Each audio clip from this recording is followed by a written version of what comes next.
తమిళనాడులో మనం చూస్తే డిఎంకే, ఆల్ ఇండియా అన్నా ద్రావిడ, ఏఐడిఎంకే.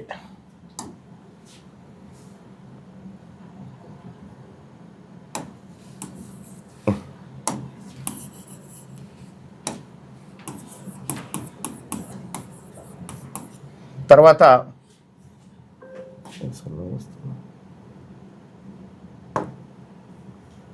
ఏఐడిఎంకే, తర్వాత టీవీకే. వీళ్ళ ముగ్గురిని కనుక ఒకసారి చూస్తే మన క్లారిటీ వస్తుంది ఇక్కడ ఏం జరిగింది తమిళనాడులో అనేది. డిఎంకే పార్టీ రూలింగ్లో ఉన్న పార్టీ, అత్యంత పురాతన పార్టీ తమిళనాడులో. 1977 ప్రాంతంలో అన్నా డిఎంకే పుట్టింది, డిఎంకే నుంచి విభేదించి. ఇవి డిఎంకేకు కరుణానిధి, అన్నా డిఎంకేకు జయలలిత. చాలా సుదీర్ఘకాలం పాటు వాళ్ళిద్దరూ రాజకీయ ప్రత్యర్థులుగా పోరాడుతూనే తమిళ ప్రాంత హక్కులపైన ఏకమైనటువంటి పరిస్థితి. ఇక్కడ టీవీకే ఇటీవల కాలంలో వచ్చినటువంటి జస్ట్ 2024లో అధికారికంగా ప్రకటించినటువంటి పార్టీ టీవీకే. ఇక్కడ వీళ్ళ బలాలేంది, వీళ్ళ బలహీనతలేంది అనేది ఒక్కసారి చూస్తే విజయ్ ఎట్లా గెలిచిండు అనేది ఒక లెక్క మనకు వస్తుంది. ఇక్కడ సింపుల్గా చెప్పాలంటే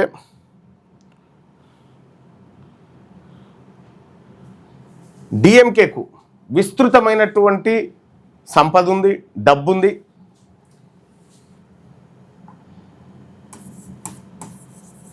ఉంది. అధికారం ఉంది, ప్లస్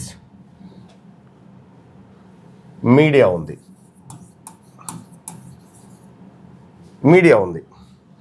అన్నా డిఎంకే కూడా ఇది ఇప్పుడు బీజేపీతో జట్టు కట్టినటువంటి పార్టీ అన్నా డిఎంకే దగ్గర డబ్బు ఉంది,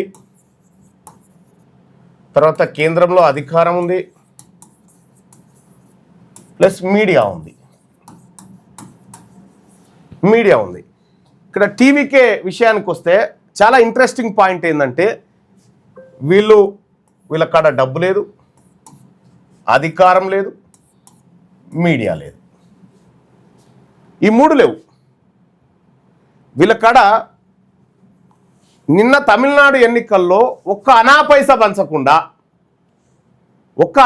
పంచకుండా టీవీకే విజయన్ పార్టీ అక్కడ విజయ తీరాలకు చేరింది, దరిదాపులోకి వెళ్ళింది. 108 స్థానాలు, ఇంకొక 10 స్థానాలు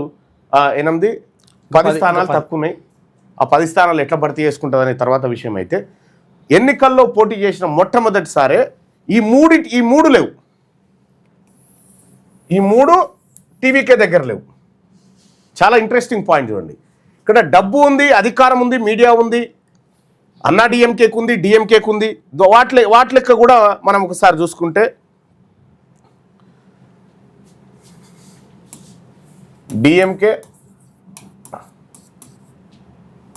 సన్ నెట్వర్క్ మొత్తం వీళ్ళ కోసమే పనిచేసింది. సన్ నెట్వర్క్ అంటే ఇది జెమినీ, తేజ, సూర్య అవన్నీ ఛానల్ వీళ్ళ కోసమే. తర్వాత కలైంగర్ టీవీ, తర్వాత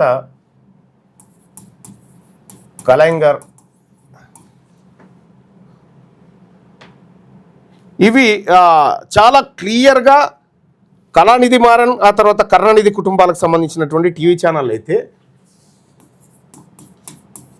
ఏడిఎంకే దీనికి జయా టీవీ,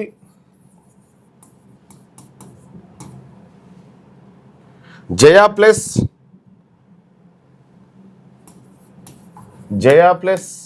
ఇట్లా ఈ టీవీ ఛానల్ ఉన్నాయి. పార్టీలు ప్లస్ మీడియా.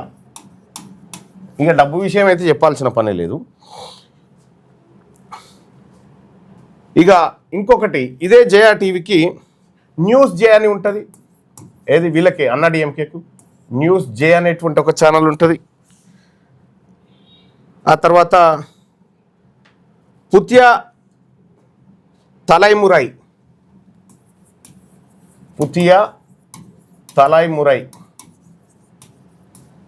ఈ ఛానల్ ఉంటుంది. ఆ తర్వాత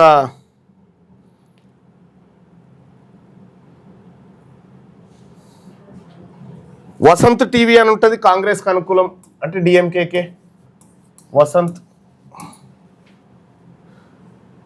ఇంకోటి పిఎంకేకు మక్కల్ టీవీ అని ఉంటుంది, డిఎండికేకు క్యాప్టెన్ టీవీ అని ఉంటుంది. ఇట్లా ఈ మీడియా అంతా ఉంది. ఈ టీవీకేకు no media, only social media, no media, media లేదు. మీడియా లేకపోగా టీవీకేను విజయ్ని దెబ్బగొట్టడానికి ఈ మీడియా అంతా వీళ్ళతో పాటు ఇంకా నేషనల్ మీడియా ఎన్డీటీవీ, టైమ్స్ నవ్వు, రిపబ్లిక్ టీవీ ఇదంతా ఏఐడిఎంకేకు అనుకూలంగా ఉండేటువంటి మీడియా. అంటే గోధి మీడియా అంతా ఆయన వైపే, అన్నా డిఎంకే వైపే ఉంది. ఇక్కడ ఇంట్రెస్టింగ్ విషయం ఏంటంటే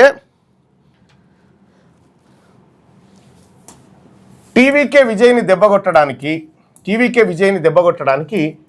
మీడియా చేసిన కుట్ర చూస్తే, మీడియా కుట్ర ఏం చేసిందంటే ఆయన సభ పెట్టిండు. ఆయన ఒక సభ పెడితే తొక్కిసలాట జరిగి 41 మంది చనిపోయారు.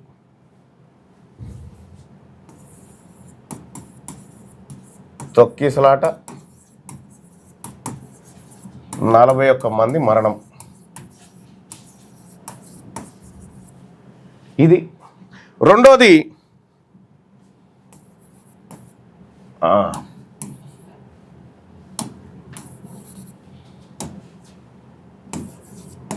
విజయ్ విడాకుల పంచాయతీ. ఇవి తర్వాత ఆమె పేరేంది, హీరోయిన్ పేరు త్రిషతో విజయ్ అక్రమం అంటూ ఈ మీడియాలో ఈ 2 నెలల కాలంలో ఒక్కొక్క మీడియా సంస్థ మొత్తం అన్ని కలిపి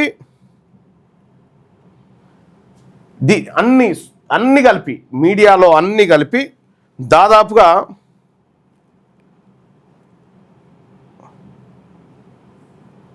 ఈ తమిళ ఛానల్స్ అన్ని కలిపి 700 సార్లు వీటి గురించి చర్చించారు. తమిళ ఛానల్ ఏదైతే మీడియా ఉందో డిఎంకే మీడియా, అన్నా డిఎంకే మీడియా కలిపి 700 సార్లు చర్చిస్తే తెలుగు ఛానళ్ళు దాదాపు 32 సార్లు తెలుగు ఛానళ్ళు చర్చించినాయి. ఇందులో TV nine, Sakshi TV, NTV, Zee news ఇట్లా ఇవన్నీ ఉన్నాయి. తమిళ ఛానళ్ళల్లో Sun News, Polimer, Puthiya, Thalaimurai, Thanthi TV, news 18 Tamil, Jaya TV ఇవన్నీ కూడా విజయ్కు యాంటీగా జరిగినటువంటి అంశాల మీద చాలా సీరియస్గా ఫోకస్ పెట్టినాయి. విజయ్ని డిమోరలైజ్ చేయడానికి చాలా శక్తియుక్తులను ప్రదర్శించినాయి. విజయ్ దగ్గర దీన్ని కౌంటర్ చేయడానికి టీవీలు లేవు, శాటిలైట్, న్యూస్ పేపర్ లేవు. మీ అందరికీ తెలుసు అక్కడ న్యూస్ పేపర్లు పార్టీలకు అనుకూలంగా ఎట్లుంటాయి, ఇక్కడ ఎట్లుంటాయి, అక్కడ ఎట్లా ఉన్నాయి. ఇవన్నీ గిన్నిసార్లు చర్చకు పెట్టినాయి. కానీ విజయ్ ప్రచారము, విజయ్ అవకాశాల పైన ఇందులో సగం కూడా చర్చకు పెట్టలే. అంటే నెగిటివ్ స్ప్రెడ్ ఎక్కువ చేసినాయి విజయ్ గురించి. కానీ తమిళనాడులో ఉన్నటువంటి ప్రజలు ఏం చేశారు ఎరికేనా? తమిళనాడులో ఓడిపోయింది డిఎంకే, అన్నా డిఎంకే మాత్రమే కాదు, ఈ టీవీ ఛానళ్ళు, ఈ పేపర్లు అన్నీ కూడా ఓడిపోయినాయి. Only social media, no media, only social media. Social మీడియాతోని ఇవన్నిటిని దెబ్బకొట్టిరు తమిళనాడులో ఉన్నటువంటి యూత్, మరీ ముఖ్యంగా మహిళలు. దెబ్బకి అన్నీ పడుకున్నాయి. ఫలితం మొత్తం సీన్ రివర్స్ అయిపోయింది. మీరు ఇక్కడ చూడండి, ఈ మీడియా ఎప్పుడు కూడా సరే ఆయన ఒక దళిత సామాజిక వర్గం నుంచి వచ్చినటువంటి బిడ్డ కాబట్టి సహజంగానే ఈ అగ్రవర్ణ మీడియా వాళ్ళని ఎంకరేజ్ చేయదు. ఎంకరేజ్ చేయకపోగా డిస్కరేజ్ చేస్తూ ఉంటుంది, ఇంకా వాళ్ళని మానసిక హింసకు గురి చేస్తూ ఉంటుంది అంటూ. అయితే మీడియా పాత్ర ఇక్కడ పటాపంచలైపోయింది.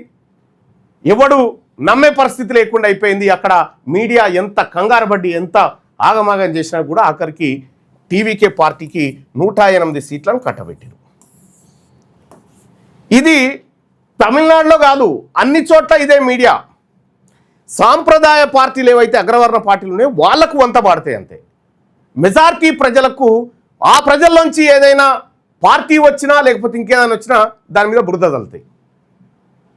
మీరు సపోజ్ సూర్య పత్రిక అని గతంలో ఒకటి వచ్చింది, అది బీసీలకు సంబంధించినటువంటి పత్రిక వస్తే దాని మీద ఆంధ్రజ్యోతి ఎదురుదాడి చేసి మొత్తం నాదర్గులు భూములని చెప్పి ఆగమాగం చేసింది. అంటే ఈ వర్గాల నుంచి మీడియా వచ్చినా పార్టీ వచ్చినా ఇవి సహజంగా జీర్ణించుకోలేవు. ఇప్పుడు లేటెస్ట్గా తెలంగాణ రాష్ట్రానికి వద్దాం. మొత్తం తెలంగాణ రాష్ట్రంలో చరిత్రలో ఎన్నడూ లేని విధంగా ఏ రాజకీయ పార్టీ చేయనటువంటి సాహసోపేతమైనటువంటి నిర్ణయాన్ని తెలంగాణ రాజ్యాధికార పార్టీ రైట్ టు ఎడ్యుకేషన్ అమలు చేయాలని చెప్పింది. రైట్ టు ఎడ్యుకేషన్ భారత ఏదైతే పార్లమెంట్ ఉందో పార్లమెంట్ ఆమోదించిన చట్టాన్ని అమలు చేయమని చెప్పి రైట్ టు ఎడ్యుకేషన్ కోసం ఇందిరా పార్క్ దగ్గర పేరెంట్స్ అందరు ధర్నా పెట్టి ఈ ఫీజుల దోపిడీ పైన విద్యార్థుల చదువుల పైన పోరాటం చేస్తే తెలుగు మీడియా ఛానళ్ళు రైట్ సార్ ఇదే ఓకే, ఈ తెలుగు మీడియా ఛానల్ ఉన్నాయి కదా, ఈ తెలుగు మీడియా ఛానల్లో ఇందిరా పార్క్ కాడ తల్లిదండ్రులు వచ్చి విద్యా హక్కు కోసం ధర్నా చేస్తే TV9లో చిన్న వార్త రాలే, TV5లో చిన్న స్క్రోలింగ్ రాలే, 10 టీవీలో కవరేజ్ లేదు, జీ తెలుగు న్యూస్లో ఇక అదైతే మొత్తమే లేదు, ఏబిఎన్ ఆంధ్రజ్యోతిలో లేదు, V6 ఒక్క దాంట్లో వచ్చింది, CVR లేదు, NTV లేదు, HMTV లేదు, T న్యూస్ లేదు, I న్యూస్ లేదు, ETV2 లేదు, ఎందులో లేదు.